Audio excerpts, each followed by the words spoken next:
ቤተክርስቲያኒቷ ከዚህ አልፋ ተርፋ ስለ ወንዙ ውሃ ምላልን ብላ ስለ እጽዋት፣ ስለ ፍራፍሬው፣ ስለ ምግቡ፣ ስለ ዘሩ፣ ስለ አትክልቱ፣ ስለ ገበሬው፣ ስለ መሬቱ፣ ስለ ማሳው፣ ስለ እነዚህ ሁሉ የምትጸልይበት ምክንያት ይሄ ነው።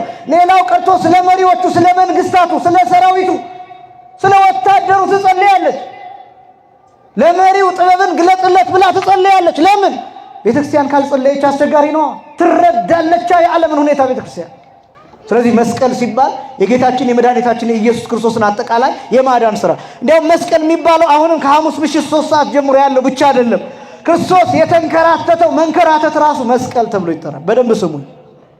መስቀል በጣም ብዙ አውድ ስላለው፣ ምክንያቱም አሁን ብዙዎቻችን መስቀል ሲባል ቶሎ ብለን የምናስበው አሁን የመስቀል በዓልን በ10 በ17 እነዚህን በዓላት ነው። የአደባባዩን በዓል ወጥተን መስቀል አደባባይ የምናከብረውን በዓል እንደዚህ ነው። ብዙዎቻችን ይሄን ሐሳብ ስለማንረዳ የተመሳቀለ ነገር ባየን ቁጥር እንዴት መስቀል እንረግጣለን እያልን የምንከራከረው ለዛ። መስቀል የሚቀመጥባቸው የሚገለጥበት ቦታ አለ። ከዛ ውጭ ግን እናንተ 4 የተመሳቀለ መንገድ ስትደርሱ መስቀል ረገጥን የምትሉ ከሆነ ሞኞች ነው የምትሆኑ። ብዙ ሰው እንደዛ ይሰማው። አንዳንድ ቦታ ሲኬድ ለምሳሌ ሆን ተብሎም ሊሆን ይችላል፣ ላይሆንም ይችላል። የተመሳቀሉ ነገሮችን ልታዩ ትችላላችሁ። የሆኑ ቆሻሻ የምንላቸው ቦታዎች ለምሳሌ መጸዳጃ ቦታዎች ምናምን የመስቀል ምልክት ልታዩ ትችላላችሁ። እሱ እናንተን አይመለከትም። ያ እናንተ የዳናችሁበት መስቀል አይደለም። የተመሳቀለ ነገር ሁሉ 4 ማዕዘን 4 ቅርጽ ያለው ነገር ሁሉ መስቀል አይደለም። መስቀል ቢያንስ በ5 ቦታዎች ይገኛል። በስመ አብ ወወልድ ወመንፈስ ቅዱስ አሐዱ አምላክ አሜን። ስብሐት ለእግዚአብሔር ኪያነ ዘፈጠረ ከመ ናምልኮ፣ እንሰግድለት ዘንድ እናመልከው ዘንድ እንገዛለት ዘንድ እናመሰግነው ዘንድ የፈጠረን አምላካችን እግዚአብሔር የባህሪ ምስጋና ለእርሱ ይሁን። ስብሐት ለማርያም እመ አምላክ እግዝእትነ ወመድኃኒትነ፣ መድኃኒታችን መመኪያችን ለምትሆን እናታችን ለንጽሕት ቅድስት ድንግል ማርያምም የጸጋ ምስጋና ለእርሷ ይሁን። ስብሐት ለመስቀለ ክርስቶስ ዕፀ መድኃኒት ኃይልነ ወፀወንነ፣ ኃይላችን አምባችን መጠጊያችን ጋሻችን ለሚሆን በቀራንዮ ለተተከለ መድኃኒት ለሚባል ለክርስቶስ መስቀልም የጸጋ ምስጋና ለእርሱ ይሁን። ክቡራን አባቶች፣ ክቡር መልአከ ብርሃን ቀሲስ ተሾመ፣ ክቡር መምህር ቀሲስ ተገኝ፣ ክቡር ወንድማችን መምህር ያሬድ፣ ክቡራን የእግዚአብሔር ልጆች አባቶች፣ እናቶች፣ ወንድሞችና እህቶች እንዲሁም ሕፃናት ሁላችሁም በልዑል እግዚአብሔር ስም እንደምን ዋላችሁ? እንደምን አመሻችሁ? አምላካችን እግዚአብሔር በዚህ ዕለት በዚህ ሰዓት በዚህ ቅዱስ ቦታ ተገኝተን ቅዱስ ሕያው ዘላለማዊ የሆነውን ቃሉን እንድንሰማ ስለፈቀደልን ስሙ ለዘላለም የከበረ የተመሰገነ ይሁን። የሊቃውንት አምላክ የምስጢር ባለቤት የቅዱሳን ፈጣሪ አባቶቻችን አምላክ እግዚአብሔር በመካከላችን ተገኝቶ ምስጢርን ጥበብን እንዲገልጥልን የእርሱ ቅዱስ ፈቃድ ይሆንልን። እንግዲህ ወደ ትምህርታችን እንቀጥላለን። እስካሁን የቅዳሴውን ዜማ እያጠናን ነበር። በጣም በጥሩ ሁኔታ እየተራመዳችሁ ነው። እውነት ለመናገር ሁላችሁም እየተሳተፋችሁ ነው። ያው በሴቶች በኩል በብዛትም በጥራትም ሴቶች እየበለጡ ነው። ወንዶች ይህን ብታስቡበት መልካም ነው። በተለይ ደግሞ በዓል በመጣ ቁጥር የወንዶች ቁጥር የሚያንሰው ነገር እሱ አሳሳቢ ነው። እንደገና ደግሞ እዚህም ሆነው ሴቶቹ በደንብ ነው የሚቀበሉት የሚጮሁትና ይህንን ነገር ጠንከር አድርጋችሁ መቀጠል ይኖርባቸዋል። ግን እጅግ በጣም ጥሩ ነው። እውነት ለመናገር ካሰብኩት በላይ እየተሳተፋችሁ ነው። እግዚአብሔር ለሁላችሁም ጸጋውን በረከቱን አብዝቶ ያድላችሁ። በተለይ ደግሞ ሕፃናት በጣም ይገርመው በጥሩ ሁኔታ እንዲያውም እየተሳተፉ ያሉት ሕፃናቱ ናቸው እና ጥሩ አመላካች ነገር ነው። በነገራችን ላይ ትርፍ ጊዜ ሲኖር ክረምት ላይ ከዛ ውጭ ደግሞ አፍተር ስኩልም አንዳንድ ጊዜ ከሌላቸው ወይም በሌላቸው ጊዜ እዚህ መጥተው ቢማሩም ጥሩ ነው። ለምሳሌ የኔታ አሰራይ ሊቀ ምሁራን የኔታ አሰራይ ልጆችን ያስተምራሉ፣ ዜማ ያስተምራሉ፣ ውዳሴ ማርያም ቁጥር ያስተምራሉ።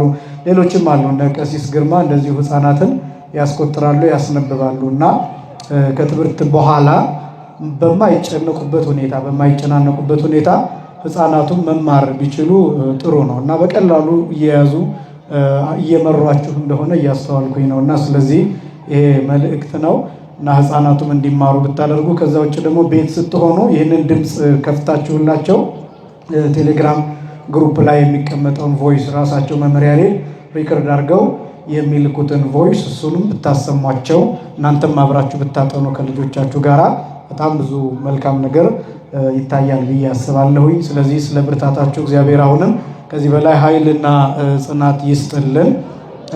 እምነበሃ መስቀል አብርሃ ኩሉ ዘገብራ ከዛ ሃሌሉያ መቦብእስ የሚለው እነዚህን ነው እንግዲህ እየተመለከትን ያለ ነው። መጀመሪያ እምነበሃ የሚለውን እሱን በስፋት ከዚህ በፊት ባሉት ሳምንታት ተመልክተናል። ባጭሩ እምነበሃ ማለት እምነ ማለት እናታችን ማለት ነው። እምነበሃ ቅድስት ቤተክርስቲያን ማለት ቅድስት ቤተክርስቲያን ሆይ ሰላም ላንቺ ይሁን፣ እናታችን ቤተክርስቲያን ሆይ ሰላም ላንቺ ይሁን ማለት ነው ብለን በስፋት ተመልክተናል። ስርጉት አረፋቲሃ ማለት ስርጉት ማለት የተሸለመች ያጌጠች የተዋበች ማለት ነው ብለን አብራርተናል። አረፋቲሃ ማለት ግድግዳዎቿ ማለት ነው። አረፍት ማለት ግድግዳ ማለት ነው። ሲበዛ አረፋት ይላል ግድግዳዎች ማለት ነው። አረፋቲሃ ሲሆን ደግሞ ግድግዳዎቿ ማለት ነው። አጠቃላይ በምስራቅም በምዕራብም በሰሜንም በደቡብም የመቅደሱም የቅድስቱም የቅድመ ማህሌቱም ግድግዳዎች እነዚህን ለማለት ነው በብዛት አረፋቲሃ የሚለው። ሀ የምትለዋ ዝርዝር ለሴት አንቀጽ የሚጠራ ቤተክርስቲያንን እናት ሴት ብለን ስለምንጠራት በዚህ ምክንያት አረፋቲሃ፣ ለወንድ ሲሆን አረፋቲሁ ይላል፣ ለብዙ ሲሆን አረፋቲሆሙ አረፋቲሆን እያለ ይቀጥላል። ስለዚህ አረፍት ማለት ግድግዳ ማለት ነው። አረፋት ማለት ግድግዳዎች ማለት ነው። አረፋቲሃ ማለት ግድግዳዎቿ ማለት ነው። ከዛ ወስዕልት በዕንቆ ጳዝዮን፣ ጳዝዮን በሚባል ዕንቁ የተሳለች የተቀረጸች የተሸለመች ብለን ይህንን በጣም ሰፊ ጊዜ ወስደን አብራርተናል። ራእየ ዮሐንስ ምዕራፍ 21ን ብትመለከቱ ቤተክርስቲያን የተሰራችባቸው 12 ዕንቆች የተገለጡባቸው አሉ። ሰማያዊቷ ኢየሩሳሌም አጊጣ ተውባ የምትታይባቸው ዕንቆችና ስለዚህ ምስጢሩን እዛ ታገኙታላችሁ። ሳምንት በጣም በስፋት የዛሬ 15 ቀን ስለተነጋገርን አልመለስበትም። ስለዚህ ባጭሩ ሲተረጎም ግን እናታችን ቤተክርስቲያኖች ሰላም ላንቺ ይሁን ብለን ሰላምታ የምንሰጥበት ክፍል ነው። ይህ ክፍል የዝግጅት ክፍል ውስጥ ነው የሚገኘው። ያው ቅዳሴን ደጋግሜ እንዳልኩት በሶስት ነው የሚከፈለው ብለናል። አንደኛው ቅድመ መስቀልን ክፍል የሚይዝ ነው። ሁለተኛው ጊዜ መስቀልን ክፍል የሚይዝ ነው።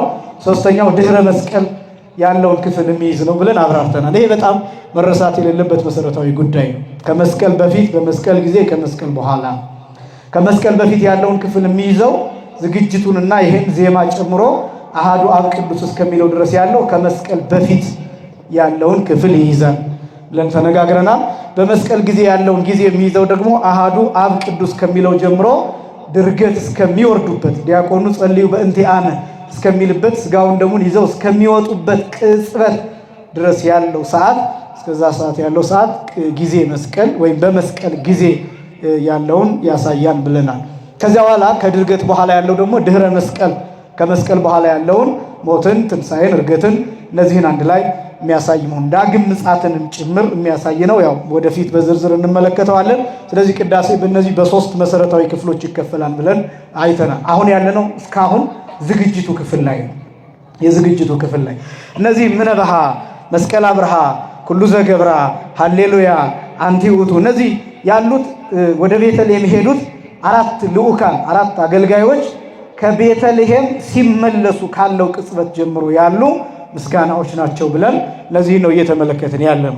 እምነበሃ የሚባለው ሰኞ፣ ማክሰኞና ሐሙስ ብለን አንስተናል። ከትንሣኤ ሳምንት በስተቀር ከትንሣኤ ሳምንት በስተቀር በትንሣኤ ሳምንት ግን እንደ አንዲት ሰንበት ስለምትቆጠር ኩሉ ዘገብራ ይባላል። ሰኞም፣ ማክሰኞም፣ ረቡዕም፣ ሐሙስም፣ ዓርብም፣ ቅዳሜም፣ እሁድም ዳግማይ ትንሣኤ ከትንሣኤ እስከ ዳግማይ ትንሣኤ ድረስ ባለው ኩሉ ዘገብራ እየተባለ ከዛ ሃሌሉያ ዮሴፍ ወኒቆዲሞስ የሚለው ይጨምራል። ሃሌሉያ ዮሴፍ ወኒቆዲሞስ የሚለው የሃሌሉያ መቦብእሲ ለውጥ ነው። እሱን ወደፊት እርግጥ ይሄ ለእናንተ ብዙ የሚያስጨንቅ አይደለም፣ ለቀዳሾች የሚነገር ነው። ይሄ እምነበሃ የሚባለው ግን ሰኞ፣ ማክሰኞ፣ ሐሙስ ነው የሚባለው ነው የዘወትር ተብሎ ይጠራል።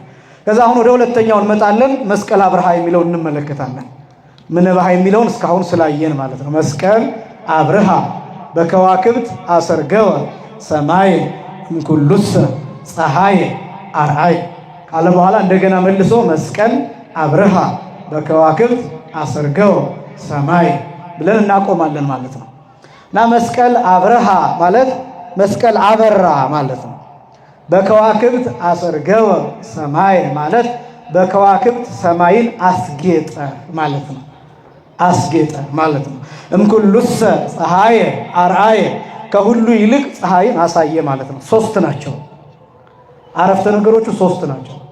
መስቀል አብርሃ መጀመሪያ መስቀል አበራ የመጀመሪያ። ከዛ ሁለተኛው በከዋክብት አሰርገው ሰማይ በከዋክብት ሰማይን አስጌጠ ሁለተኛ አረፍተ ነገር። ሶስተኛ እንኩልሰ ፀሐይ አርአየ ከሁሉ ይልቅ ግን ፀሐይን አሳየ። ይሄውን ኮንሰፕቱን ዜማው እንደገና ይደግማል። መስቀል አብርሃ ብሎ እንደገና ይደግማል፣ ያለብሳል፣ ይመልሳል። ነገር ግን ኮንሰፕቱን ወይም ጽንሰ ሐሳቡን ግን በሶስት ክፍለን ማስቀመጥ እንችላለን። የመጀመሪያው መስቀል አበራ የሚል ነው። ሁለተኛው ደግሞ ሰማይን በከዋክብት አስጌጠ የሚል ነው። ሶስተኛው ከሁሉ ይልቅ ፀሐይን አሳየ የሚል ነው። ሐሳባቸው የተለያየ ነው የሚመስለው። አሁን የመስቀል ማብራት፣ ከዛ ቀጥሎ ደግሞ ሰማይን በከዋክብት ማስጌጥ፣ ከዛ ደግሞ ከሁሉ ይልቅ ፀሐይን ማሳየት ምን ማለት ነው ሲባል እነዚህ ሶስቱ የማይገናኙ ሐሳቦች የሚመስሉ ናቸው። እነዚህ የሚባሉት የመጀመሪያው የሚባልበትን ቀን ልግለጥና ወደ ምስጢሩ ልምጣ። ረቡዕ ይባላል፣ ዓርብ ይባላል፣ ቅዳሜ ይባላል። መቼ መቼ ይባላል? ረቡዕ ይባላል፣ ዓርብ ይባላል፣ ቅዳሜ ይባላል። ከዛ በወር ውስጥ ደግሞ ሁለት ጊዜ ይባላል። ስንት ጊዜ ይባላል? ሁለት ጊዜ ይባላል። በ10 እና በ27 በእነዚህ በሁለቱ። እነዚህ 10 እና 27 እሁድ ካልሆኑ በስተቀር ምን ካልሆኑ በስተቀር አልኳችሁ? እሁድ ካልሆኑ በስተቀር እንደገና ደግሞ በትንሣኤ ሳምንት ካልሆነ በስተቀር በእነዚህ ጊዜያት ካልሆነ በስተቀር ከዛ ውጭ ግን 10 ቢሆን 27 ቢሆን 27 ሐሙስም ቢሆን 10 ሐሙስም ቢሆን ማክሰኞም ቢሆን ሰኞም ቢሆን ምነበሃ መባሉ ቀርቶ መስቀል አብርሃ ይባላል ማለት ነው።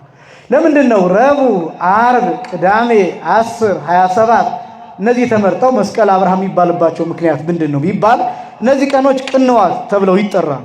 መስቀል የሚታሰብባቸው ጊዜያት በተለይ ቅዳሜ ቅንዋት ተብሎ ይጠራል። በሊቃውንቱ አጠራር በቅዱስ ያሬድ ድርሰት መሰረት ቅንዋት ተብሎ ይጠራል ቅዳሜ። አሁን በማህሌት ጊዜ ያው ለእናንተ ይሄ ምንም እንደው ማስጨነቅ እንዳይሆን ነው እንጂ ቅዳሜ ሲሆን እሑድ ሲሆን ከሰኞ እስከ ዓርብ ዘወትር ሲሆን የሚባሉ የየራሳቸው ድርሰቶች አሉ። አስደናቂ ነው። እና አብዛኞቹ ክብረ በዓላት ቅዳሜ ቅዳሜ የሚባለው ተለይቶ ቅንዋት ይባላል። ቀኖት ማለት ችንካር ማለት ነው። ቅንዋት ማለት ችንካሮች ማለት ናቸው። ለምንድን ነው ቅዳሜ ቅንዋት የሚባለው ቢባል ዓርብ እንደምታውቁት የጌታችን የመድኃኒታችን የኢየሱስ ክርስቶስን መከራ እናስባለን፣ መስቀሉን እናስባለን። የዓርቡ አልበቃ ብሎ ከዓርብ የተከፈለውን ዓርብ መናገር ያልቻልነውን ዓርብ መግለጥ ያልቻልነውን ቅዳሜ እናስበዋለን። መቼ እናስበዋለን? ቅዳሜ እናስበዋለን። መከራው ይሄ ቅንዋቱ ብቻ መወጋቱ ብቻ ቁስሉ ብቻ 5 ችንካሮች ብቻ። ደግሞ ችንካር ሲባል 5 ችንካሮች ብቻ አይደለም የሚመለከተው። ሁልጊዜ እኔ እንደምገልጠው በነገረ ክርስቶስ ትምህርት እላዩ ላይ ያሉ ድርሳነ ባሕያዊ እንደሚናገረው 70 የሚደርሱ እሾሆች ጭንቅላቱ ላይ ተተክለዋል። እነሱ ችንካር ነው የሚባሉት። ችንካር ማለት ትርጉሙ የሚወጋ የሚቀፈድድ አጣብቆ የሚይዝ የሚበሳ የሚቀድ ማለት ነው ትርጉሙ ችንካር ማለት ነው። እና ቅንዋት ሲባል እነዚህ 5ቱን ቅንዋት ብቻ አይደለም ሳዶር፣ አላዶር፣ ዳናት፣ አዴራ፣ ሮዳስ የምንላቸው እነዚህን ችንካሮች ብቻ አይደለም የምናስበው፣ ጦሩን ጭምር ችንካር ብለን እንጠራዋለን። ጦሩ ጭምር ችንካር ይባላል። እላዩ ላይ ያሉት ወደ 70 የሚደርሱት እነሱ ችንካር ተብለው ይጠራሉ። ይሄ ብቻም አይደለም፣ ችንካሩን በአንድ ጊዜ እጁ ላይ አላሳረፉትም። በነገራችን ላይ የተለያየ ቦታ እየሞከሩ ነው እጁን ከመስቀሉ ጋር ያጣብቁት። ይሄን ታውቃላችሁ?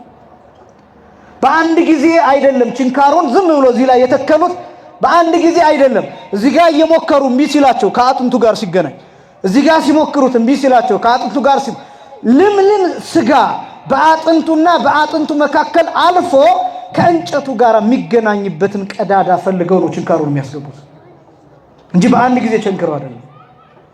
እነዚያ ሁሉ ቅንዋት ይባላሉ።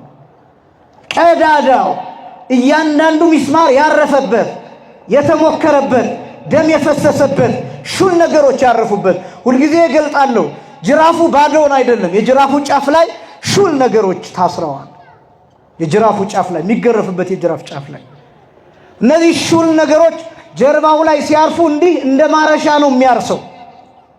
እሱ ችንካር ተብሎ ይጠራል። ቀኖት ተብሎ ይጠራል። ቅንዋት ተብሎ ይጠራሉ። እነዚህ ሁሉ ቅዳሜ ቀን ይታሰባሉ፣ ረቡዕ ይታሰባሉ፣ ዓርብ ይታሰባል፣ በ10 ይታሰባል፣ በ27 ይታሰባል። እነዚህ መከራዎች ይታሰባሉ። በዚህ ምክንያት መስቀል አብርሃ እንላለን። መስቀል የሚለው ጽንሰ ሐሳብ ብዙዎች አሁን መስቀል ተብሎ ሲጠራ ቶሎ ወደ አይምሯቸው የሚመጣው ከአባቶቻችን እጅ የምንሳለመው መልካም ነው። የቤተክርስቲያኑ ጉልላት ላይ ያለው መልካም ነው። ግን መስቀል ሲባል እሱ ብቻ አይደለም። አጠቃላይ ክርስቶስ ከሐሙስ ምሽት 3 ሰዓት ጀምሮ የተቀበለው መከራ እስኪሞት ድረስ የተቀበለው መከራ መስቀል ይባላል። መከራው በሙሉ ለምሳሌ ጅራፉ መስቀል ይባላል፣ ጥፊው መስቀል ይባላል፣ የተተፋበት ምራቅ መስቀል ይባላል።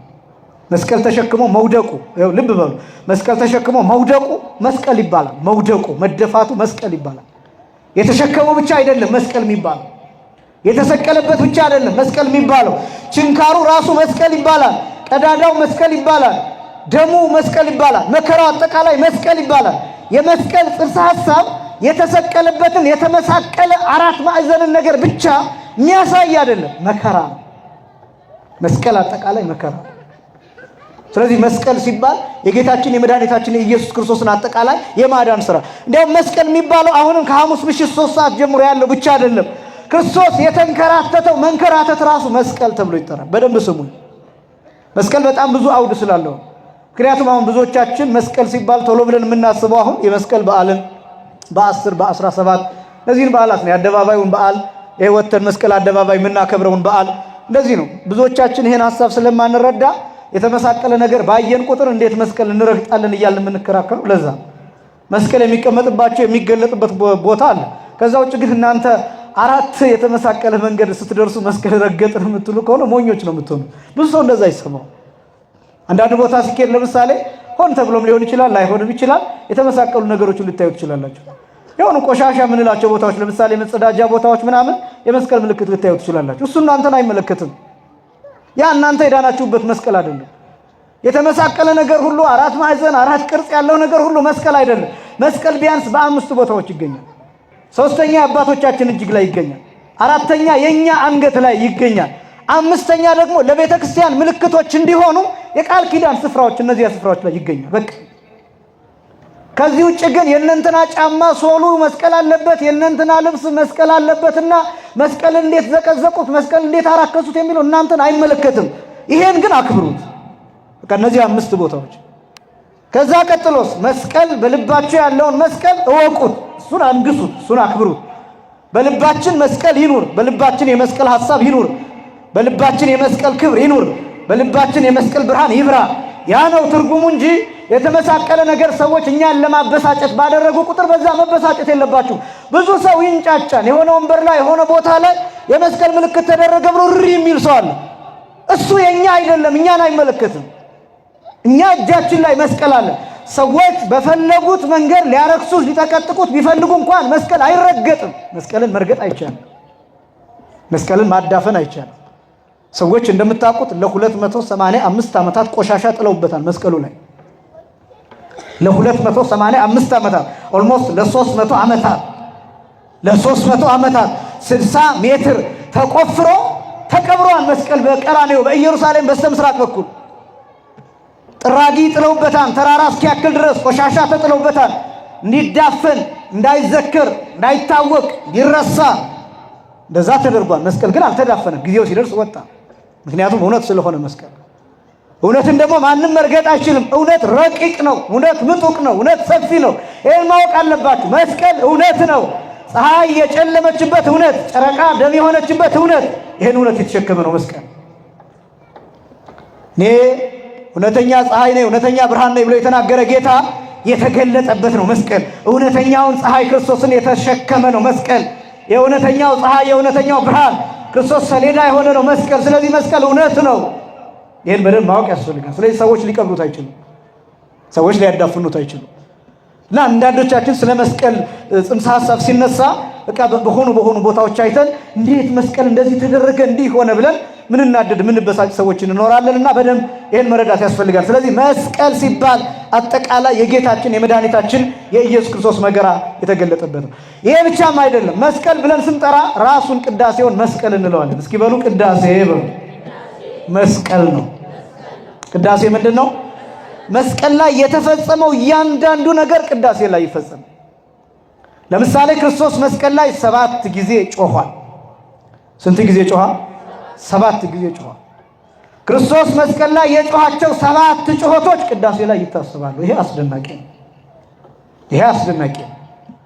ለምሳሌ የሚያደርጉትን አያውቁምና ምን በላቸው ይቅር በላቸው የሚለው ጩኸት፣ እነኋት እናትህ የሚለው፣ እነሆ ልጅሽ የሚለው፣ ተጠማሁ የሚለው፣ አምላኬ አምላኬ ለምን ተውከኝ የሚለው ዛሬ በገነት ከኔ ጋር ትኖራለህ የሚለው አባቶ ነፍሴን በእጅህ አደራ አላለሁ የሚለው ከዛ ተፈጸመ ብሎ ነፍሱን ከስጋው በገዛ ስልጣኑ የለየው እነዚህ ሰባቱም ጮቶች ወደፊት በዝርዝር እናያቸዋለን። ቅዳሴ ላይ አሉ።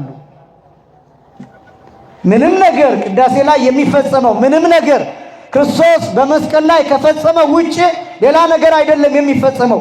የሚደረገው የሚሰጠው የሚፈተተው የሚቀዳው ክርስቶስ መስቀል ላይ የሰጠውን ስጋና ደም ብቻ ነው በቅዳሴ ሰዓት የሚቀርበው።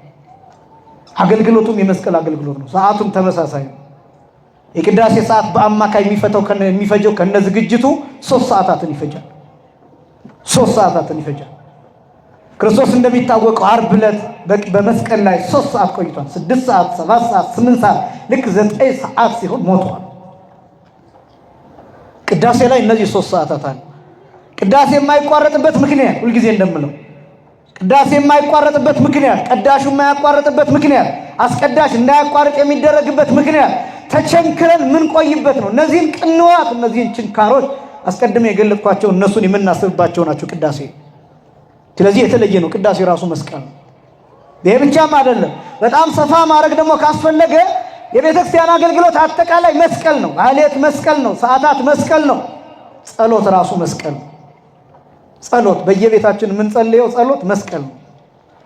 ምክንያቱም ለብሰን በእግዚአብሔር ፊት ቆመን አጣፍተን መስቀለኛ ለብሰን ሳንንቀሳቀስ በእግዚአብሔር ፊት እግራችንን ተክለን የምንቆይበት ነው። ይሄ ምን ምሳሌ ነው? ክርስቶስ ከመስቀል ሳይወርድ በመስቀል 3 ሰዓታት የቆየበትን ምስጢር የምናሳይበት ነው። እንደየአቅማችን እኛ 3 ደቂቃ ሊሆን ይችላል ምን ቆየው እንደየአቅሙ። ነገር ግን በምንቆይባት ደቂቃ ውስጥ የክርስቶስን መከራ እንካፈላለን። መጸለይ ማለት እሱ ነው። ጸሎት ማለት እሱ ነው። የጌታን ግርፋት መካፈል፣ የጌታን መከራ በጥቂቱ እንደየአቅማችን መካፈል ማለት ነው። እንደየመረዳታችን፣ እንደየአስተሳሰባችን። ስለዚህ ጸሎት ራሱ መስቀል ነው። ደግሞ ይሄ በጣም ሰፊ ስናደርገው የክርስቲያን ሕይወት አጠቃላይ መስቀል ነው። የኦርቶዶክሳዊ ሕይወት አጠቃላይ መስቀል ነው። አሁን ያላችሁበት ሁኔታ መስቀል ነው። አሁን ያለንበት ሁኔታ መስቀል ነው። ወደ ቤታችሁ ስትሄዱ መስቀል ነው። ለዚህ ነው ሁልጊዜ ጾም፣ ሁልጊዜ ጸሎት፣ ሁልጊዜ ቅዳሴ፣ ሁልጊዜ ወደ ቤተክርስቲያን መምጣት፣ ሁልጊዜ መታዘዝ፣ ሁልጊዜ መገዛት፣ አስራት ማውጣት፣ በኩራት ማውጣት፣ በቤተክርስቲያን መገኘት፣ ወንጌል መስማት፣ አስቀድሰን ሂደን እንደገና ለወንጌል መመለስ፣ ከዛ እንደገና መልሰን የግል ጸሎታችንን ማድረግ፣ ከዛ እንደገና ሌሊት ተነስተን የምንችል መጸለይ፣ ከዛ ጠዋት ተነስተን እንደገና ምንም ነገር ከማድረጋችን በፊት መጸለይ፣ ከዛ በስራ ቦታ መጸለይ፣ ከዛ ጾመን መብላት፣ ከዛ ስለ ሰዎች ማሰብ፣ ከዛ መጨነቅ። ይሄ መስቀል ነው። ስለሚራበው ሰው መጨነቅ፣ ስለሚጠማው ሰው መጨነቅ፣ ስለሚቸገረው ሰው መጨነቅ፣ ስለታመመው ሰው መጨነቅ፣ ስለታሰረው ሰው መጨነቅ፣ እንግዳ ስለሆነው ሰው መጨነቅ፣ በጦርነት ስላለው ሰው መጨነቅ፣ ስለተሰደደው ሰው መጨነቅ፣ በባህር ለሚሄዱ፣ በአውሮፕላን ለሚሄዱ፣ በመኪና ለሚሄዱ ለነዚህ ሰዎች መጨነቅ፣ ለደካሞቹ መጨነቅ፣ አስታማሚ ስለሌላቸው ሰዎች መጨነቅ፣ አሳዳጊ ስለሌላቸው ሕፃናት መጨነቅ። መስቀል ክርስቲያን ሕይወቱ መስቀል። የተለየ ዕዳ የሀገሪቱን ዕዳ የዓለምን ዕዳ የምንሸከምበት ምክንያት ክርስቶስ በመስቀል ላይ ያሳየ የእኛን ዕዳ የሁላችንን ዕዳ ተሸክሞ መስቀል ላይ ስለቆመ ነው። በቃ የምናደርገው ይህንን። ኦርቶዶክሳዊ ስለሌላው ማረኝ ብሎ የሚጸልይበት ምክንያት፣ ምህላ የሚያደርስበት ምክንያት፣ የሚጸልይበት ምክንያት፣ ሌላው ተኝቶ ኦርቶዶክሳዊው ግን ከእንቅልፉ ነቅቶ እንቅልፉን አቋርጦ የሚጣፍጥ እንቅልፉን ትቶ ከሞቀ አልጋው ከሞቀ ብርድ ልብሱ ወጥቶ በብርድ እየተጠበሰ ወደ ቤተክርስቲያን የሚሄድበት ምክንያት የዓለምን ዕዳ ተሸካሚዎች ስለሆነን ነው። ዓለምኛ ካልጸለይንላት አሁን ምን ትሆናለች? ምን ትሆናለች? እግዚአብሔርን የካደ ነው አብዛኛው። ሃይማኖትን የካደ ነው አብዛኛው። የሚያመነዝር ነው አብዛኛው። የሚሸጥ የሚለውጥ ነው አብዛኛው። ሌባ ነው አብዛኛው። ውሸታም ነው አብዛኛው። እኛ ካልጸለይንለት ለዚህ ዓለም ምን ሊሆን ይችላል? ማን ይድረስለት ለዚህ ዓለም? ያስጨንቀናል። አያችሁ፣ ቤተክርስቲያኒቷ ከዚህ አልፋ ተርፋ ስለ ወንዙ ውሃ ምላልን ብላ ስለ እጽዋት፣ ስለ ፍራፍሬው፣ ስለ ምግቡ፣ ስለ ዘሩ፣ ስለ አትክልቱ፣ ስለ ገበሬው፣ ስለ መሬቱ፣ ስለ ማሳው፣ ስለ እነዚህ ሁሉ የምትጸልይበት ምክንያት ይሄ ነው። ሌላው ቀርቶ ስለ መሪዎቹ፣ ስለ መንግስታቱ፣ ስለ ሰራዊቱ፣ ስለ ወታደሩ ትጸልያለች። ለመሪው ጥበብን ግለጥለት ብላ ትጸልያለች። ለምን? ቤተክርስቲያን ካልጸለየች አስቸጋሪ ነዋ። ትረዳለች የዓለምን ሁኔታ። ቤተክርስቲያን መስቀል ነው። አሁን እኛ እየበላን ምናልባት ጥሩ ምግብ አቅርበን ልንበላ እኮ እንችላለን። ግን አንድ ሁለት ጊዜ እንደጎረስን የተራቡ ሰዎች ትዝ ይሉናል። ወይ ደግሞ የሆኑ ሰዎች ባጠገባችን እያለፉ እኛ እየበላን ስለ እግዚአብሔር ብለው ይለምኑናል። ላንሰጥ እንችላለን። ኪሳችን ውስጥ እኮ ብር አለ፣ ግን እንጨነቃለን። ባንሰጥ እንኳን እንጨነቃለን። እነዚያ ሰዎች ከፊታችን እስኪሄዱ ድረስ እንቸኩላለን። ይህ እኮ መስቀል እኮ ነው። እንደዚህ ስላችሁ ከተጨነኩ ይበቃል ማለት ነው ብላችሁ ሳሰጡ ደግሞ ኪሳችሁ እንደሞላ እንድትመለሱ አይደለም፣ ግን እንጨነቃለን። የየራሳችን እቅዶች አሉ። ሰዎች ነን። ኪሳችንን ባዶ አድርገን መግባት አንችልም። የዚህ ዓለም ሰዎች ነን። እኛ ቅዱሳን አይደለንም፣ የበቃን አይደለም። ያለንን በመሳቃ ይዘነው የመጣነውን ሁሉ ሰዎች ስለጠየቁን ብቻ ሰጥተን ጦማችንን የምንውል በጣም ደጎችም አይደለም። ይህን ማድረግ የማንችልበት ሁኔታ ብዙ ነው። አንድ ቀን ብናደርግ ሁለተኛው ቀን ላይ ልናደርግ አንችልም። ራት ላይ ምሳ ላይ ብናደርግ ራት ላይ ላናደርግ እንችላለን። ግን እንጨነቃለን። ቢያንስ ግን እንጨነቃለን። ይሄ መስቀል ነው። ይሄ ግርፋት ነው። ይሄ ችንካር ነው። የክርስቲያን ሕይወት መስቀል ነው የሚባለው ለዛ ነው ብዙ ኃላፊነት እኛ ላይ ያለ። ብዙ ጊዜ እላለሁ ድሆችን የምታገኙት በቤተክርስቲያን ዙሪያ ብቻ ነው። በቤተክርስቲያን ዙሪያና በመስጊድ ዙሪያ ብቻ ነው የምታገኙት። በነገራችን ላይ አንዳንድ እውነቶችንም ሌሎችንም ጭምር ማለት ሞራልን የሚጠብቁ ሰዎችን ማመስገን ስለሚገባ ነው። ሙስሊሞች ሞራልን ይጠብቃሉ። በነገራችን ላይ የሰዎችን ሞራል ይጠብቃሉ። ያ ማለት ለምሳሌ እነሱ ዘካ ብለው የሚጠሩት አለ አይደለም? ምጽዋት የሚያደርጓቸው በጾማቸው ጊዜ የሚያደርጓቸው ምጽዋቶች አሉ። ሌላስ የለም። ሌላ ቦታ እኛ ጋርና እነሱ ጋር ይሄ ይደረጋል። ሌሎች ሰዎች ጽድት ያለ ነው ዙሪያው። አይታችሁት ከሆነ ጽድት ያሉ ናቸው ዙሪያቸው፣ በራቸው። ድሃ አይታይበትም፣ ምስኪን ሰው አይታይበትም። እዚህ እኛ መድኃኔዓለም ይሁን ቦሌ መድኃኔዓለም እንሄዳለን። በሩ ሁሉ የኔ ቢጤ ነው። በሩ ሁሉ ሌላ ቦታ ሂዱ፣ በየመንገዱ ስለ እግዚአብሔር የሚል ክራንች የያዘ በተለያየ መንገድ የሚለምን የተቸገረ ሰው። እነዚህ ሰዎች ለምን ማድረግ እንደቻሉ ታውቃላችሁ? እኛ ተስፋ ሆነናቸዋል ማለት ነው። እግዚአብሔር ይመስገን። በእውነት ተስፋ መሆን ችለናል ማለት ነው። እነዚህ ሰዎች 10-5 አናጣም ብለው እኛን ተስፋ አድርገው መተነዋል ማለት። በነገራችን ላይ የሚለምነው ሰው ሁሉ ኦርቶዶክሳዊ ሆኖ ላይሆን ይችላል። ሞኝ እንዳትሆኑ። ግን ተስፋ ሆነናል ማለት ምንም ይሁን። ምናልባት ያ ሰው ሌላ ሃይማኖት የነበረው ሰው ግን መድኃኔዓለም ሲሆን ልብሱን ቀይሮ አውልቆ የሆነ ሌላ ነገር አድርጎ ራሱን ቀይሮ መጥቶ ሊለምን ይችላል። ይሁን፣ ችግር የለውም፣ ይለምን። ትልቁ ነጥብ ግን ከኛ እጅ እንደሚያገኝ ኃላፊነት እኛ ላይ እንዳለ ገብቶታል ማለት ነው። ሽራፊ ሳንቲም ቢሆን መጣል ችለናል ማለት ነው። ቅዱስ ዮሐንስ አፈወርቅ ባስተማረበት ጊዜ ዲያቆን ያረጋል አበጋዝ የጻፈው የዮሐንስ አፈወርቅ ትምህርቱና ሕይወቱ የሚል መጽሐፍ አንብባችሁ ከሆነ በጣም አንዱ የነበረው የቅዱስ ዮሐንስ አፈወርቅ ዘመን ላይ የኔ ቢጤዎች መብዛት፣ ድሆች በዙ። ለመጀመሪያ ጊዜ የቅዱስ ዮሐንስ አፈወርቅ በዚያ ዘመን ምጽዋትን በስፋት አስተማረ። በተለይ የቅዱስ ዮሐንስ አፈወርቅ ስለ አልዓዛርና ስለ ነዌ ያስተማረው ትምህርት በጣም በሰፊው ይደመጥ የነበረ ትምህርት ነው በዛ ጊዜ እና ተከታታይ ስለ አልዓዛር፣ ስለ ነዌ፣ ስለ ባለጸጋው፣ ስለ ድሃው፣ ስለ በሽተኛው፣ ስለ ጤነኛው። ስለዚህ በጣም በተከታታይ አልዓዛር ቤቱ ወድቆ ይኖር ስለነበረው የባለጸጋውን መጎዳት ያንን እያነሳ ይሰብክ ስለነበር በመስጠት ለካ ይጸደቃል ብሎ ሰዎች በጣም ምጽዋት መስጠት ሲጀምሩ እንዳለ ቤተክርስቲያኑ ድሆች አጥለቀለቁት። እና ዮሐንስ አፈወርቅ በዘመኑ ይከሰስበት የነበረው አንዱ ድሆች እንዲበዙ አደረገ ተብሎ ነበር የተከሰሰው። የቅዱስ ዮሐንስ አፈወርቅ በረከት በሁላችንም ላይ ይደረብን። አሁን በዚህ ዘመን ቤተክርስቲያኒቱን ድሃ በዛች ብለው ቃል በቃል የሚከሷት ሰዎች አሉ። ቃል በቃል ለዓለም ስልፍና ያስተማረችው ቤተክርስቲያን ናት። ድሆች እንዲበዙ ያደረገችው ቤተክርስቲያን ናት። ምክንያቱም ምጽዋት እየሰጠች ሰዎች እንዳያርሱ 30ውን ቀን በሙሉ በዓል አድርጋ ገበሬው እንዳያርስ ያደረገችው ቤተክርስቲያን ናት የሚል ሰው በጣም ብዙ ሰው ትሰማላችሁ። እና በጣም የሚደንቀው ይሄ ያመለካከት ችግር፣ በጣም ያስተሳሰብ ችግር። በጣም ገበሬው እንዲባረክለት የሚያከብራቸው በዓላት አሉ። ዋና ዋና በዓላት አሉ። እያንዳንዱ ገበሬ ደግሞ ለራሱ በግሉ የሚያከብረው በዓል ይኖራል፣ በወር ውስጥ አንድ ጊዜ። ሌላውን ግን ይሰራል። ከቅዳሜና ከእሑድ ውጭ፣ ከእመቤታችን አበይት በዓላት ውጭ፣ ከጌታ አበይት በዓላት ውጭ፣ ከነዚህ በዓላት ውጭ እንደው እሺ፣ እኔ አሁን በሰሜኑ አካባቢ ያለውን ገበሬ ብትመለከቱት መሬቱ ራሱ 30 ቀን ይስራ ቢባል የሚያርሰው መሬት አለ? 30 ቀን ይረስ ቢባል የለም። 30 ቀን ይረስ ቢባል ያውም እነዚህን በዓላት ተጠቅሞ ራሱ በዓላቱን አክብሮ በሌሎቹ በስራ ቀን አርሶ ራሱ በሌላው ቀን ምንም የማይሰራበት ጊዜ ብዙ ነው። ጠንካራ ስለሆነ አብዛኛው ሰው እንደሆነ ነገር አያጣም። የሚሰራው ራሱን ቢዚ የሚያደርግበት አያጣም እንጂ መሬቱ በጣም ጥቂት ነው። ተቆራርጦ የበሬ ግንባር ምናምን የሚያክል አይነት መሬት ነው ያለው አብዛኛው። እና እንደውም ቤተክርስቲያኒቷ ጥንካሬ ነው ያስተማራችሁ። ገዳማቱ ይሰራሉ፣ መነኮሳቱ ይሰራሉ፣ ይተክላሉ፣ ሌሊት ማህሌት ቁመው ያድራሉ፣ ቀን ያርሳሉ፣ ያርማሉ፣ ያጭዳሉ።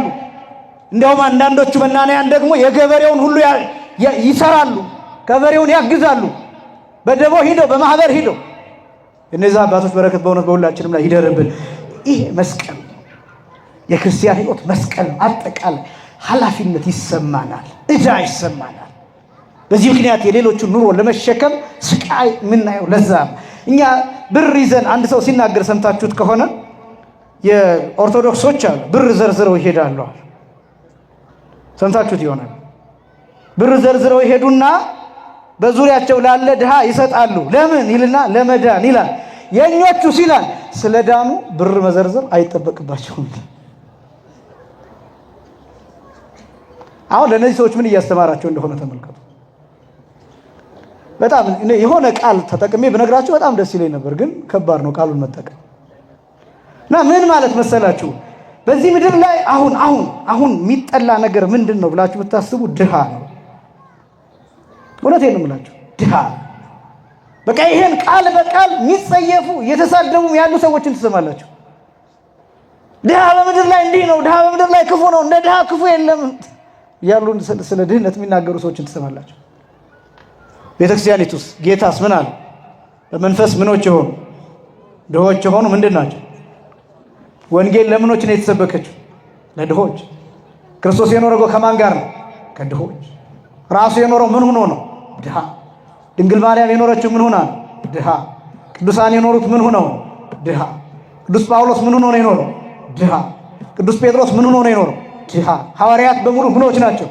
ድሆች።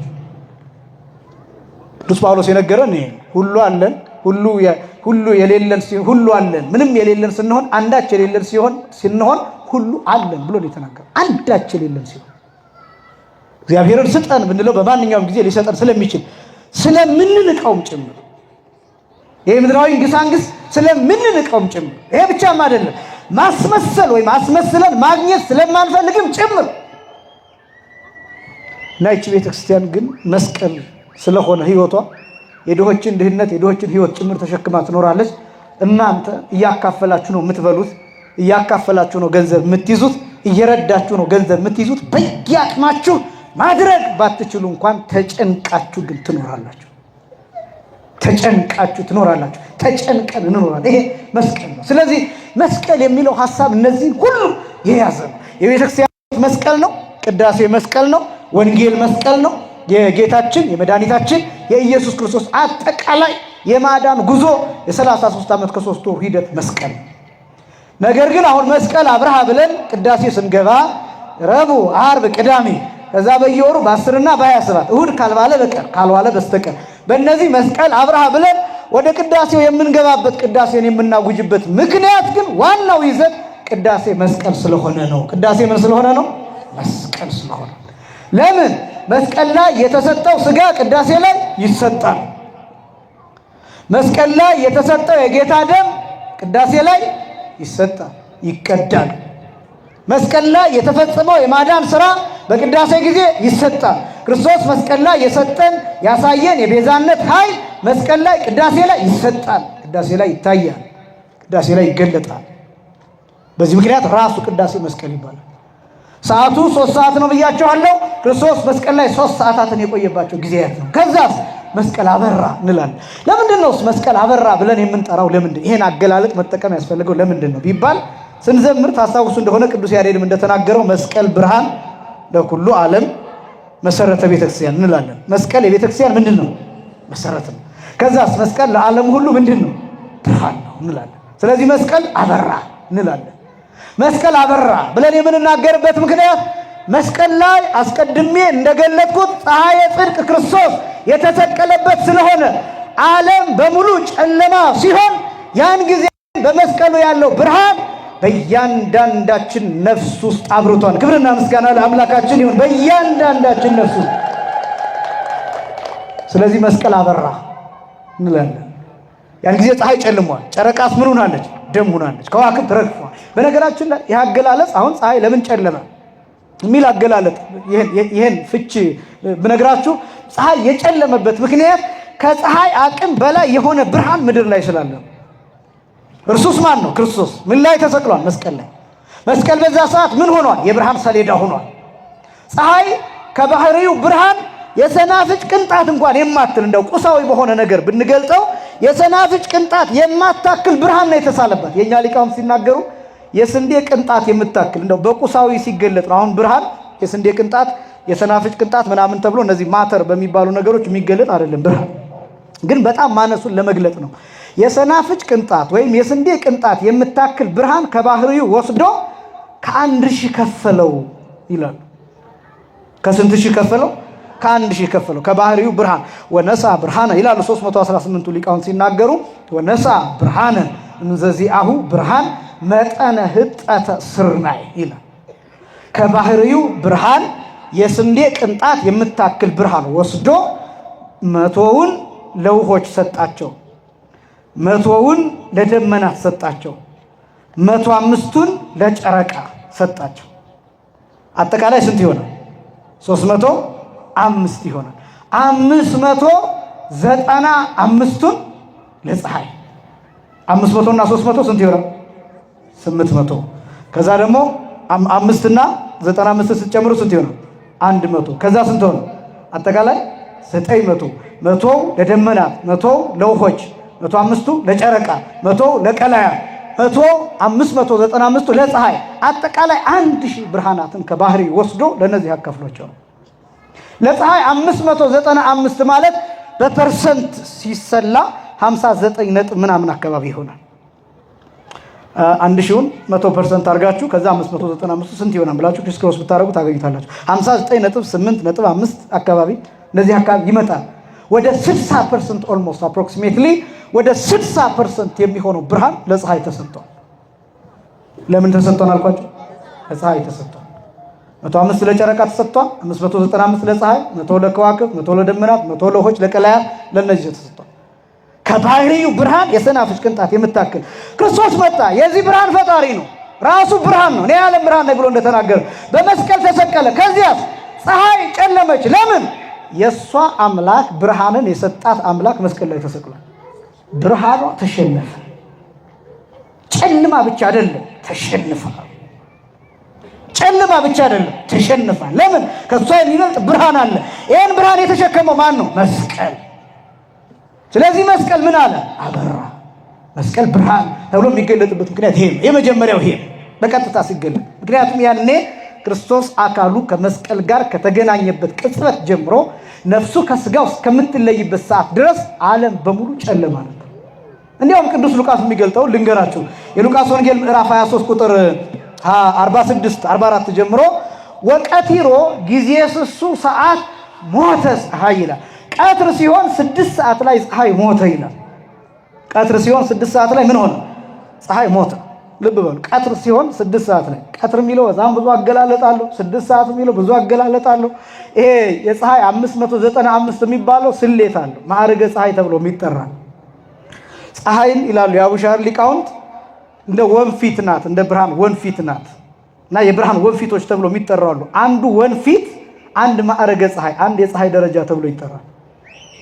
እና እቺ ፀሐይ ከጧት ጀምሮ ምን እየሆነች እንደምትመጣ ታውቃላችሁ? አንዱ ክፍል አንዱ ክፍለ ብርሃን 7 እጅ ነው። አይነሳትም፣ አይወሰድባትም። ጧትም ስትወጣ ይዛው ትወጣለች፣ ማታም ስትገባ ይዛው ትገባለች። ልክ ግን ከ1 ሰዓት ጀምሮ ምን እየሆነ ይመጣል መሰላችሁ? ቀዳዳው እየተከፈተ ወንፊቱ እየተከፈተ ብርሃኑ በብዛት እየተለቀቀ ይመጣል። ከዛ 1 ሰዓት ላይ፣ ከዛ 2 ሰዓት ላይ፣ ከዛ 3 ሰዓት ላይ፣ ከዛ 4 ሰዓት ላይ፣ ከዛ 5 ሰዓት ላይ፣ ከዛ 6 ሰዓት ላይ፣ ከዛ ልክ 6 ሰዓት ላይ ሙሉ የብርሃን ወንፊት የብርሃን ቀዳዳ የሚባለው በሙሉ ክፍት ይሆናል። ልክ 6 ሰዓት ላይ። ከ6 ሰዓት ጀምሮ ደግሞ ምን እየሆነ ይመጣል? እንደገና 7 ሰዓት ላይ አንዱ ክፍል ይዘጋል። 8 ሰዓት ላይ ሌላኛው ክፍል ይዘጋል። 9 ሰዓት ላይ ሌላኛው ክፍል ይዘጋል። ከዛ 11 ሰዓት ላይ የመጨረሻው ክፍል ይዘጋል። ከዛ በኋላ ግን ያቺ 7ኛዋ ክፍለ ብርሃን ብቻ እሷ ብቻ ቢጫ መስላ ትታያለች። ፀሐይ ጧት ስትወጣ አታቃጥልም፣ ማታ ስትገባ ምን አትሆን አታቃጥልም። አሁን ሊከብዳችሁ ይችላል፣ መስማት ግን አለባችሁ አይደል? የኛ ሊቃውንት አንዳንድ ጊዜ እንዴት እንደተመራመሩም ጭምር በብርሃን እንዴት እንደሚራቀቁበትም ጭምር እንድታውቁ ነው። እኔ አሁን የፈለኩት ግን ልክ 6 ሰዓት ላይ ሙሉ የብርሃን ወንፊት የሚከፈተው ነው ሳለ 6 ሰዓት ላይ ግን ፀሐይ ሞተ። 6 ሰዓት ላይ ፀሐይ ምን ሆነ? ሞተ። ሁሉም የብርሃን ወንፊት በሚከፈትበት ሰዓት ለምንድን ነው ፀሐይ በዚያ ሰዓት ሙሉ ብርሃኑ በሚሰጥበት በዚያ ሰዓት ለምን ሞተ ቢባል ክርስቶስ መስቀል ላይ ተሰቅሏል። አባ ጊዮርጊስ ዘጋስጫ ሲናገር ከመእያርዩ እርቃኖ ለዛ አልበሶሙ ብርሃነ ፀሐይ ጸልመ ወወር ደመ ኮነ ወከዋክብትኒ ወድቁ ፍጡነ ከመእያርዩ እርቃኖ ለዛ አልበሶሙ ብርሃነ ፀሐይ ጨለመ፣ ጨረቃን ደም ሆነ፣ ከዋክብትም ረገፉ። ለምን ቢባል ብርሃንን ያለበሳቸው ጌታ ራቁትነቱ እንዳይታይ ሸፈኑት ይላል። ይሄ ብቻ ሳይሆን ተሸንፈውም ጭምር አቅም አጥሯቸውም ጭምር። ይሄ ብቻም አይደለም። ሰሎሞን የተናገረው ትዝ ይላችኋል። ከፀሐይ በታች ምን የለም? አዲስ ነገር የለም ያለው ትዝ ይላችኋል። ፀሐይ ጨለመ። ክርስቶስ በተሰቀለበት ሰዓት ፀሐይ ጨለመ፣ መስቀል ግን አበራ። መስቀል ምንድን ነው? አዲስ መስቀል አዲስ ነገር ነው። ሰሎሞን የተናገረው ከፀሐይ በታች ምን የለም ነው ያለው። አዲስ ነገር የለም። አሁን ግን አዲስ ነገር ተገኘ። ከየት የመጣ? ከአርያም የመጣ። ከየት የመጣ? ከፀሐይ በላይ የመጣ። ከየት የመጣ? ፀሐይን የፈጠረ የፀሐይ አምላክ የፀሐይ ጌታ መጥቶ ልክ መስቀል ላይ ሲሰቀል መስቀል ላይ አዲስ ነገር ታየ። እርሱም ክርስቶስ ነው። ክብርና ምስጋና ለስሙ አጠራር ይሁን። አዲስ ነገር ታየ። ስለዚህ ፀሐይ ጨለመ፣ ፀሐይ ሞተ። ይሄ ብቻም አይደለም። ፀሐይ የኃይል ሁሉ ምንጭ ነው። the source of energy ነው የሚባለው። የሁሉም ኢነርጂ ምንጭ ነው ፀሐይ። የሁሉም ዓለም ላይ ያሉ ታዳሽ ምናምን የሚታደሱ የማይታደሱ ምናምን የምትሏቸው ኢነርጂዎች በሙሉ ምንጫቸው ፀሐይ ነው። ነገር ግን ፀሐይ በዚህ ጊዜ ሞተ ማለትን ማለት እንደሆነ ታውቃላችሁ። ኃይል ተቋረጠ። በዚያ ቅጽበት ኃይል ተቋረጠ። ለምንድን ነው ፀሐይ ሞተ ብሎ የገለጠው ቅዱስ ሉቃስ? በዚህ አገላለጥ የገለጠው ቢባል ኢነርጂ በዚያ ሰዓት ሞተ። ለምን? የማያልቅ ኃይል የሚለው ራሱ ኃይል ይሆን ራሱ ኢነርጂ ይሆን ራሱ አቅም ራሱ ጉልበት የሆነው ጌታ አዲስ ሆኖ መስቀል ላይ ታይቷል። ከዚያ የዓለምን ኃይል ለዘላለም ሕይወት አድሶታል። ክብርና ምስጋና ለስሙ አጠራር ይሁን። ለዘላለም ሕይወት አድሶታል። ኃይላችን ታደሰ። የትኛው ኃይላችን? የጽድቅ ኃይላችን፣ የመዳን ኃይላችን፣ የመንፈስ ኃይላችን፣ ወደ ገነት የመግባት ኃይላችን፣ የዘላለም ሕይወት ኃይላችን፣ የትንሣኤ ኃይላችን፣ ዘላለም የመኖር ኃይላችን፣ እግዚአብሔርን የመምሰል ኃይላችን፣ ከመላእክት ጋር የማመስገን ኃይላችን፣ ይህ ሁሉ ኃይላችን ተመለሰ። መቼ? ክርስቶስ ሲሞት። ከዛ በምን ተረጋገጠ? እኛ ሕይወት አገኘ። ልክ ክርስቶስ ሲሞት ቅዱስ ኤፍሬም ምንድን ነው ያለው? ዘዚህ አነ ሞተ ነሳ ወእንቲአሁ ሕይወተ ወሀበነ። የእኛን ሞት ወስዶ የእሱን ሕይወት ለእኛ ሰጠን። ልክ እሱ ሲሞት እኛ ሕይወት አገኘን። ክርስቶስ ሲሞት እኛ ሕይወት ከእርሱ ተቀበልን።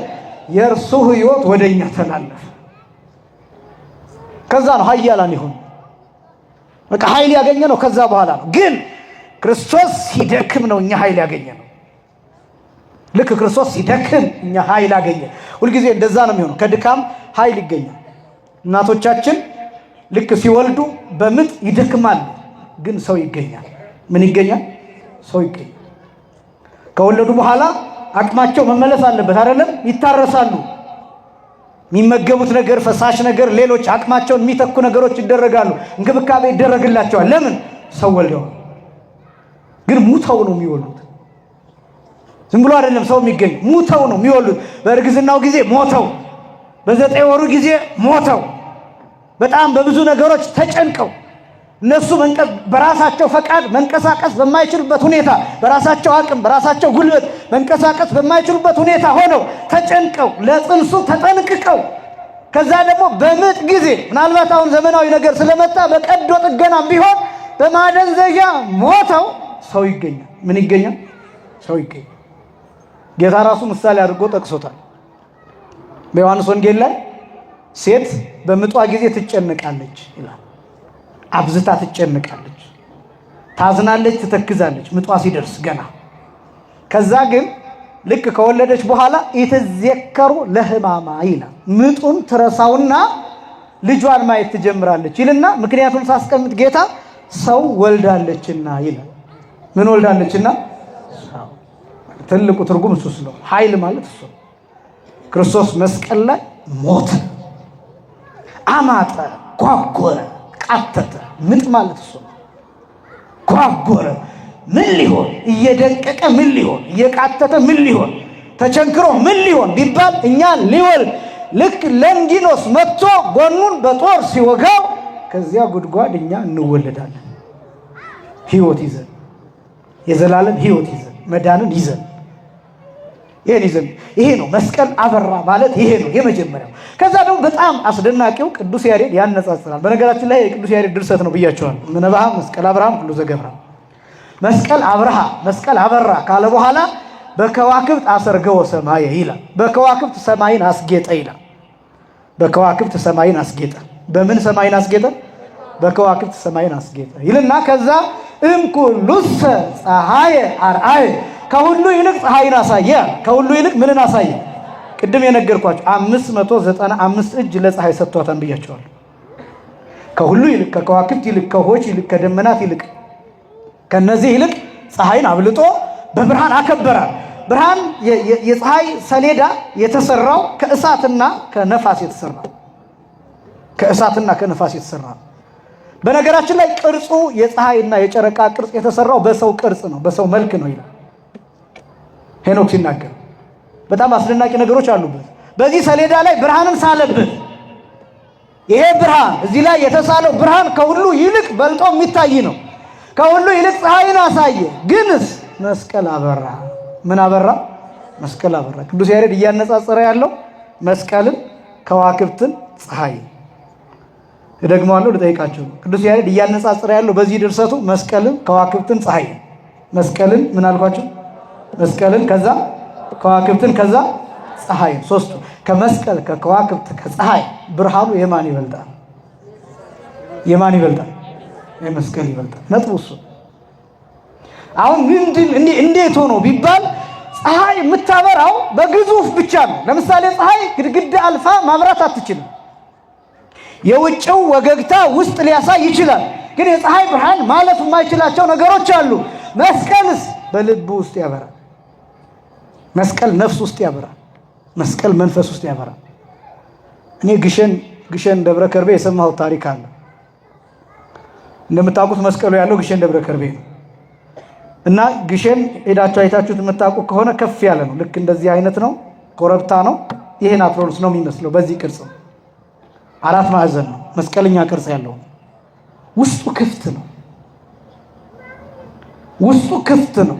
በጣም ብዙ ቦታዎችን ዙሪያውን ብትመለከቱ ዋሻዎች አሉ በየገደሉ እና አንድ አባት እዚያ የኖሩ አባት ያገለገሉ አባት ሲነግሩኝ የኖሩ አባት ሲነግሩኝ ምንም አይነት ጸጥ ባለበት ሰዓት የማህሌት ድምጽ ይሰማል፣ የከበሮ ድምጽ ይሰማል፣ የጸናጽል ድምጽ ይሰማል፣ የቅዳሴ ድምጽ ይሰማል።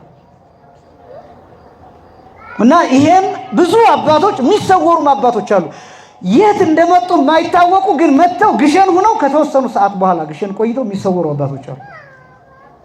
እና የሚገቡት እዛ ዋሻ ውስጥ ነው። እና ውስጥ ለውስጥ መስቀሉ ልክ ይሄ የምታየው ተራራ አሉኝ ሳጥን ነው እንጂ ተራራ አይደለም አሉኝ። ይሄ ማለት ሳጥን አሁን የአትሮንስ ከእናንተ በኩል ሲታያችሁ ድፍን ይመስላል አይደል? እዚህ ጋር የመጽሐፍ ማስቀመጫዎች አሉት፣ ክፍት ነው ከውስጥ። እና የግሸን ተራራ የግሸን ኮረብታ ውስጡ ክፍት ነው።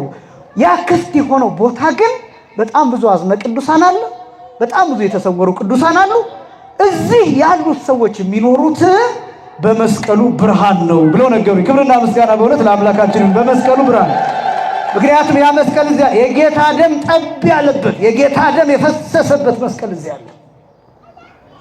እነዚህ ሰዎች ደግሞ ያምናሉ፣ ቅዱሳን ናቸው፣ ጻድቃን ናቸው። በዚህ ምክንያት በከፍተኛው የቅድስና ማዕረግ የብቃት ማዕረግ በዚያ ስለሚኖሩ መስቀሉ ያበራላቸዋል። ይሄ በጣም አስደናቂ ነው። መስቀል ብርሃን ለኩሉ ዓለም የሚባለው ለዚያ ነው፣ ለዓለም ሁሉ ብርሃን የሚባለው። እኛም ወደ ቅዳሴ ስንገባ ወደ ብርሃን ነው የምንገባው። ወደ ምንድን ነው የምንገባው? ወደ ብርሃን። ቅዳሴ ማለት ብርሃን ማለት ነው። ቅዳሴ ማለት ማለት ነው ብርሃን፣ ከጨለማ መውጣት ማለት ነው። ከዚህ ዓለም መውጣት፣ ከርኩሰት መውጣት ማለት ነው። የመስቀሉ ነገር ብቻ የሚተረክበት፣ ፖለቲካ የማይነገርበት፣ የግል ፍላጎት የማይነገርበት ቅዳሴ ብቻ። ስብከት አንዳንድ ጊዜ ያው የእኛን እንጨማምራለን፣ ያው እግዚአብሔር ይቅር ይበለን። አንዳንድ ጊዜ እኛን እናንተ እንዲገባችሁ ለማስረዳት የእኛን አንዳንድ ማስረጃዎች፣ ምሳሌዎች እንጨምራለን። ቅዳሴ ላይ ግን ቄሱም አይጨምርም፣ ዲያቆኑም አይጨምርም፣ ጳጳሱም ቢቀድሱ አይጨምሩም። ቅዳሴ ቅዳሴ ነው። ቅዳሴ ምንድን ነው አልኳቸው? ቅዳሴ ነው። ሰኞም ቢሆን ምንድን ነው? ማክሰኞም ቢሆን ጊዮርጊስም ቢሆን ቅዳሴ፣ መድኃኔዓለምም ቢሆን ቅዳሴ፣ ማርያምን ብትሄዱ የትም ቤተክርስቲያን ብትሄዱ ምንድን ነው? ቅዳሴ አይጨመርበትም። የመስቀሉ ብርሃን ብቻ የሚታይበት ነው። የመስቀሉ ስራ ብቻ የሚነገርበት ነው። መስቀል ላይ የተፈጸመው ማዳን፣ መስቀል ላይ የተፈጸመው ቤዛነት ብቻ የሚነገርበት ነው እና ለዚህ ነው ቅዳሴ መስቀል ነው የሚባለው። በዚህ ምክንያት መስቀል አብርሃ እያልን ይህን እያዜምን ወደ መቅደሱ ወደ ብርሃኑ ጎርፍ እንገባለን። ይሄ ብቻም አይደለም፣ ጨረስኩኝ። በዚህ መስቀል ስር መላእክት ተገኝተዋል። እነማን ተገኝተዋል? መላእክት ተገኝተዋል። መጽሐፍ ቅዱስ ነው የሚናገረው። አሁን መቅድመ ወንጌልን ብትመለከቱ በመስቀሉ ዙሪያ ሆነው እንደ ሻሽ ተነጥፈው እንደ ቅጠል ረግፈው ዲያብሎስ አይቷቸው የደነገጠበት ቦታ ያ ቦታ ነው። በነገራችን ላይ መስቀል ስር ሰይጣንም ተገኝተዋል። ግን ሰይጣን የተገኘው ምን ለመሆን ነው? ድል ለመነሳት፣ ለመሸነፍ፣ ለመቃጠል ነው የተገኘው። በአራቱ ማዕዘን የነፋስ ገመድ ተለቆበት ተጨንቆ ወልህበ ልህበተ አብዬ ታላቅ ጭንቀትን ተጨነቀ ይላል መቅድመ ወንጌል። ወቀፈጸ ምክዳኖ ዘእምላዕሌሁ ይለዋል። ጌታ ላዩ ላይ ያለውን ብርሃነ መለኮቱን ብልጭ ሲያደርግበት ባለበት ቀጥ ብሎ ቆመ ዲያብሎስ። በጲላጦስ ፊት ለማይክሮ ሰከንድ እንኳን ላቆምኩ ቁመት ምንም እንኳን ያንተ ቢሆኑም ሲኦል ውስጥ ያሉትን ነፍሳት ውሰዳቸው ብሎ ዲያብሎስ ተናዟል። በነገራችን ላይ አሁን በእርግጥ ዲያብሎስ እንዲህ ቢልም ባይልም ሲኦል ውስጥ የገቡት ነፍሳት ያሉት ነፍሳት መውጣታቸው አይቀርም። ግን ዲያብሎስ ራሱ አምኖ ነው የሰጠው። አምኖ ውሰድ፣ ለአንተ ይገባሃል። መኑ ዝንቱ ዘምድረ ለብሰ፣ ይሄ አፈር የለበሰ ማን ነው? መኑ ዝንቱ ዘእምስልጣኔ ሰምዐ ለቢሶ ሊተምዐኒ፣ ይሄ ከሰው ወገን ስጋን ተዋህዶ እኔን ያሸነፈኝ ይሄ ማን ነው? ከስልጣኔ የሻረኝ ከልዕልና ያዋረደኝ ይሄ ማን ነው ብሎ እየተናገረ እየለፈለፈ የነበረበት ዲያብሎስ መስቀሉ ስር ነው፣ ሰይጣን የተቃጠለበት ቦታ። ከዛ መላእክት ሁሉም ከሰማይ ወርደው በመስቀሉ ዙሪያ እንደ ሻሽ የተነጠፉበት ሁሉ የብርሃን ጽዋ ደቅነው የጌታን ደም የቀዱበት ቦታ። ልክ በቤተልሔም እንዳመሰገኑ በመስቀሉም ጌታን ሲመለከቱት ለጌታ የአምልኮ ስግደት በመስቀሉ ድፍት ብሎ የሰገዱበት ሰዓት። ትዝ ይላችኋል ቅዱስ ያሬድ የተናገረው አመ ይሰቅልዎ አይሁድ ለእግዚእነ፣ አይሁድ ጌታችንን በሰቀሉት ጊዜ ሚካኤል አርመመ ወገብርኤል ተደመ፣ ሚካኤል ዝም አለ፣ ገብርኤልም ተደነቀ። መጽሐፍ ቅዱስ ውስጥ ምን ይላል? ቆላስይስ ምዕራፍ 1 ቁጥር 19 ጀምሮ ብትመለከቱ ወገብረ ሰላመ በደመ መስቀሉ ከእለ በሰማይ ወምድር ይላል። በመስቀሉ ደም፣ በምኑ ደም? በመስቀሉ ደም በምድርና በሰማይ ያሉትን ለራሱ ያስታርቅ ነበር። በየትና በየት ያሉትን? በምድር ያለነው እነማን ነን? እኛ። በሰማይ ያሉት እነማን ናቸው? መላእክት። ከመላእክት ጋር ጸብ ነበርን 5500 ዘመን።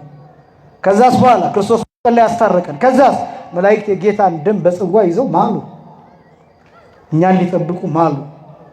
ይሄ ብቻም አይደለም፣ የጌታን የደም ጠብታ በዓለም በሙሉ ረጩት። ከዚያስ የጌታ የደም ጠብታ በወደቀበት ባረፈበት ስፍራ ሁሉ ቤተክርስቲያን ተሰራ። ከዚያስ ቤተክርስቲያን ባለበት ሁሉ መላእክት አሉ።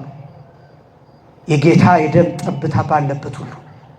ይሄ ደግሞ የጌታ የደም ጠብታ መቼ ነው ለሚመናን የሚሰጠው? ቅዳሴ ላይ።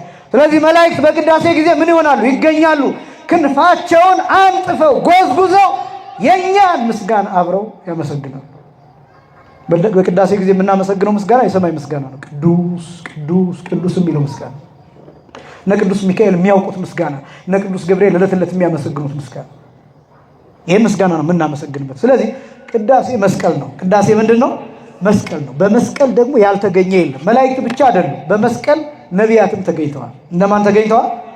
ነቢያት ሁሉ ትንቢት ይናገሩ የነበሩት መስቀልን እያዩ ነው። ቅዱስ ጴጥሮስ እንደተናገረው ይእቲኬ መድኃኒት እንተ ሐሰስዋ ወእድዋ ነቢያት፣ ነቢያት የሸዋት፣ ነቢያት የፈለጓት፣ ነቢያት የተንከራተቱላት፣ ነቢያት የዞሩላት መድኃኒት ይህች ናት ብሎ ተናግሮ ስለ እመቤታችን ተናግሯል። ስለ መስቀል ተናግሯል። አጠቃላይ ስለ ምስጢረ ሥጋዌ የተናገረው ምስጢር ነው ይሄ። ስለዚህ እነ ሙሴ ነበሩ እዚያ፣ እነ አብርሃም ነበሩ፣ እነ መልከጼዴቅ ነበሩ እዚያ። መስቀል ዙሪያ ያልተከማቸ ማንም የለም። ፍጥረት ሁሉ በመስቀል ዙሪያ ነበር። ክርስቶስ የመጨረሻውን ማዳን የፈጸመው መስቀል ላይ ነው። ክብር ለስሙ ይሁን። አመስግኑት። ክብር ለስሙ ይሁን። ቅዳሴ ላይ የማይገኝ የለም። የምናያቸው ማናያቸው፣ የሚታዩ የማይታዩ፣ የበቁ ኃጥአን ጻድቃን የሚገኙበት ነው ቅዳሴ። ቅዳሴ ላይ እንዲገኙ የሚጠበቁት የበቁ ሰዎች ብቻ አይደሉም። የበቁ ሰዎች ብቻ አይደሉም። የተዘጋጁ ሰዎች ብቻ አይደሉም። ቅዳሴ ላይ ቢቻል የሚቆርቡ ሰዎች ይኑሩ፣ መልካም ነው። ግን ቅዳሴ ላይ የሚገኙት የሚቆርቡ ሰዎች ብቻ አይደሉም፣ የማይቆርቡ ሰዎች። ቅዳሴ ላይ የሚገኙት የማይቆርቡ ሰዎች ብቻ አይደሉም፣ የማያምኑ ሰዎችም ቅዳሴ ላይ ይገኛሉ። ይሄን ከሳምንት ጀምሮ አብራራለሁ። ልብ በሉ። የማያምኑ ሰዎችም ቅዳሴ ላይ ይገኛሉ፣ እንዲገኙ ይደረጋል። ለመገኘት ፈቃደኛ የሆኑ የማያምኑ ሰዎች፣ የማያምኑ ሃይማኖት የሌላቸው ሰዎች በቅዳሴው መገኘት እንፈልጋለን ቢሉ አይከለከሉም፣ ይገኛሉ። እስከ መቼ እስከ የትኛው ክፍል የሚለውን ሳምንት አብራራላችኋለሁ። በዚህ ምክንያት ቅዳሴ መስቀል ስለሆነ መስቀል ብርሃን ለኩሉ ዓለም የሚለውን መዝሙር እንደምንዘምረው ሁሉ መስቀል አብርሃ እያልን ወደ ቅዳሴው እንገባለን ማለት ነው። የሳምንት ሰዎች ይበለን። ያስተማረን የአባቶቻችን አምላክ እግዚአብሔር ይክበር ይመስገን። ወስብሐት ለእግዚአብሔር።